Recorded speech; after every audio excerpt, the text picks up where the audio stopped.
Aos 36 anos, Luis Soares chegou ao futebol brasileiro e cumpriu o que prometeu: gols.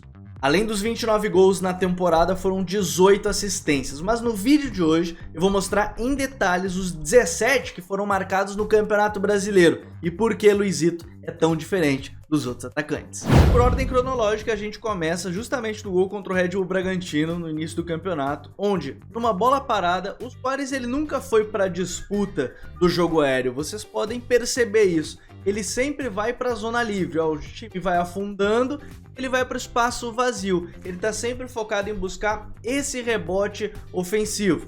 E aí a gente tem que falar, obviamente, da capacidade de finalização, dos chutes de primeira, mas a gente já começa a entender a leitura dos espaços por conta do Luizito. Dando prosseguimento, a gente fala do Grenal, onde ele fez um golaço. Primeiro que tem a pressão coletiva do Grêmio, para induzir ao erro do Internacional. Mas o Soares tem um detalhe nesse gol para mim que é fundamental para ele sair. Quando ele fica de costas por Johnny, o que acontece? O Cristaldo faz um movimento que vai para a linha de fundo, então atrai toda a marcação. E o Soares consegue enganar muito bem a marcação do Inter, onde o Johnny, o Alan Patrick, o Moledo estão todos acreditando nesse passe e profundidade.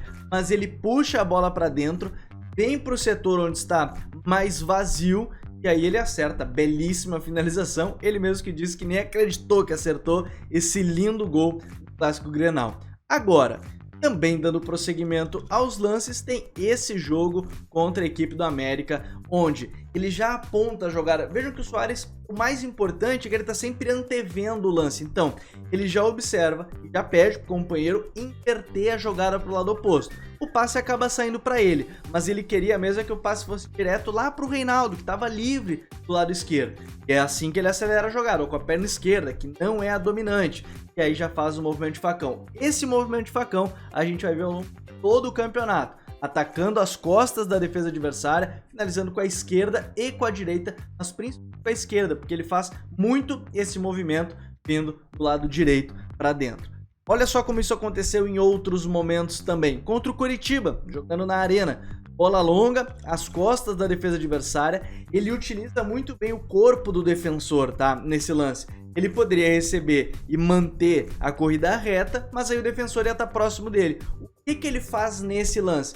Ele protege, usa o corpo, vira para o lado da perna direita, inclusive o marcador do outro lado está muito longe ainda para chegar, o carrinho do adversário também não chega a tempo, é linda finalização colocada tirando do goleiro. Contra o Cruzeiro, uma chance que acaba saindo de uma pressão alta do Grêmio. Aí o Soares teve um pouquinho menos de trabalho, ele apenas fechou as linhas de passe do goleiro e do zagueiro do lado oposto, fica esperando, tem um bom posicionamento, óbvio que a gente pode citar aqui nesse caso, a partir da recuperação, passe para ele e na pequena e na grande área, você sabe, né? Ele é letal nesse caso, finalização, tirando o goleiro com força por cima. Em outros momentos, o Soares ele foi mais do que apenas um finalizador. Afinal de contas, além das 11 assistências do Campeonato Brasileiro, teve as pré-assistências, que são o quê? Lances que antecedem o último passe. Então, ele sai da área, faz o pivô com a perna esquerda, ele encontra o companheiro aberto pelo lado e ele mesmo já invade a área para finalizar de canhota também, né, em cima da equipe do Cuiabá. Contra o Corinthians e Itaquera, ele fez um gol que me lembrou muito o Ronaldo na Copa de 2002 contra a Turquia, mas muito por conta do improviso. Ele recebe a bola em profundidade, ele não tinha muito o que fazer nesse lance. Se ele dá mais um toque, o Fábio Santos já está próximo dele. Talvez até mesmo o Cássio estaria fechando melhor o ângulo. O que ele faz? Biquinho na bola, foi um golaço nesse caso, improviso e resolução rápida de problemas. Qual característica no futebol é saber resolver esses problemas em toques. Então, ele não deixa o Fábio Santos chegar e de biquinho ele bota no contrapé do Cássio que não busca essa bola. Contra o Fortaleza fora de casa, mais uma vez a gente pôde observar esse movimento de facão. Vejam que ele aqui com o lado esquerdo sempre dando esse passe em profundidade, ele se movimenta muito bem. Mais uma vez a perna esquerda. Vejo que ele faz tantos gols de perna esquerda quanto perna direita. No Clássico Grenal, já no retorno do campeonato, ele bate a falta, faz o gol em cima do goleiro Rocher, a bola passa no meio da barreira e e aí ele consegue marcar um dos seus gols. Contra o América Mineiro, fora de casa, ele foi ainda mais decisivo, além das assistências, porque nesse jogo ele dá 2 assistências além do seu gol. O time do Grêmio constrói, o América Mineiro não pressiona e ele tá sempre buscando atacar o espaço, mas aonde? Passa ali pelo menos um ponto cego do zagueiro, o outro vai estar observando, mas às vezes não vai fazer esse movimento de arranque, ele recebe a bola em profundidade, às costas de um dos defensores, consegue dar esse belo corte, é verdade, aí o chute de perna esquerda que o goleiro defende, de direita ele acaba marcando no rebote, mas também são alguns detalhes importantes desse movimento de arrastar a marcação adversária. Jogando em casa contra o Bahia, ele também fez gols, atacando espaço, por que não? E mais importante, finalização de esquerda, ele não tem o tempo para dominar com a perna esquerda, bater com a perna direita, ele nem precisa disso. Solução rápida de problemas. Finalização alta, tirando do goleiro, forte e com a perna esquerda também. Aqui a gente tem mais jogos do Soares no campeonato, se não o melhor jogo do Soares no Campeonato Brasileiro, contra o Botafogo, o time perdendo e ele faz uma participação onde o primeiro gol, ele arrasta o Adrielson para fora da linha defensiva, só que, como a jogada está se desenrolando um pouco mais ao lado direito, o Adrielson ele não persegue o Soares. O que acontece? O Soares está livre, e você não pode deixar o Soares livre, porque algumas coisas importantes podem acontecer. A primeira delas, o Soares pega a bola, ele arrasta a marcação, protegendo muito bem, e aí tabela rápida. Por quê? Porque o time ficou meio desestruturado de quem vai marcar. E nesse caso, a linha defensiva do Botafogo acabou não conseguindo acompanhar. Tabela rápida, ele lê muito bem esses movimentos, faz.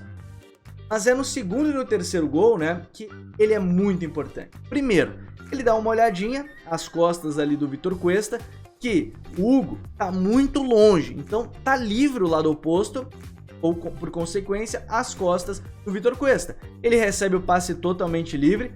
De primeira, ele não dá esse tempo para dominar, pensar, e o goleiro já estava em cima dele, Lucas Perry. No terceiro gol, para mim a jogada ela é fundamental por um motivo.